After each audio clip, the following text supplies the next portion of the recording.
All right, we're going to look at a feature from McMaster CARR.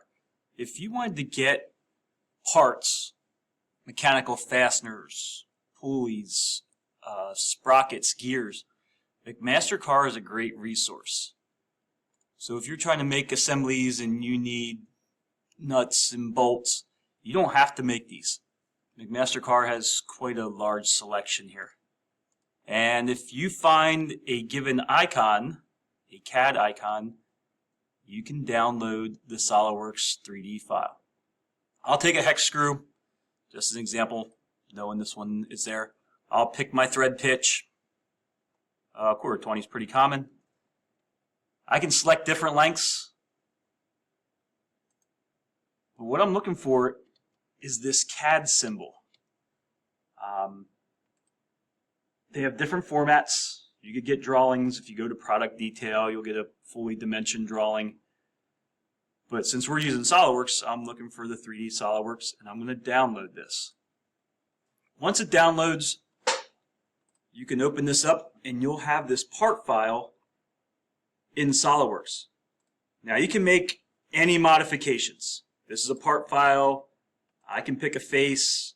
If I wanted to drill a hole down the center, I could go ahead and sketch a circle and cut that through.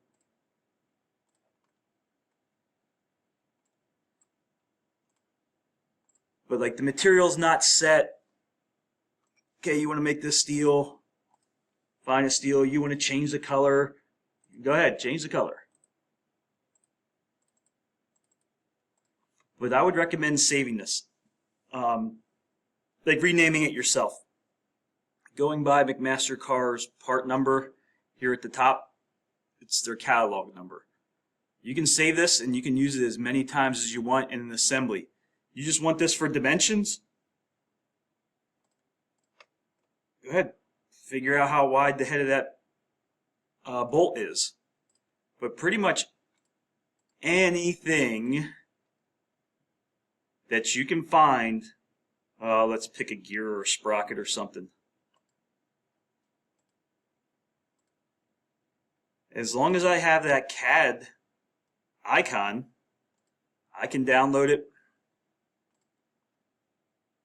I don't want all this excess material on it. No problem. I just want the toothed gears on the sprocket. Just cut off what you don't need. It's up the surface, sure. You need to make this bore a little bit bigger, or you need to fill it in, do it. It's a SOLIDWORKS part file. You have full control over this. Make that bore diameter whatever you need by extruding it or cutting it. And then save this to your file so you can use it. So some things that don't work, I use this example in class all the time, like welding gloves. It's not going to happen. Portable electric drills. They sell pretty much anything industry would need, manufacturing industry would need.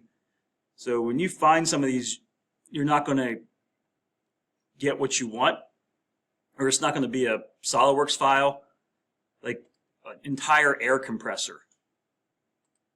Like there's no CAD file for this. So it's very helpful. It can cut down on your time a lot. In my second level class, we use McMaster CARR quite a bit, or at least just to get dimensions. Again, if I find this CAD file, I can download it. All right, so using McMaster CARR.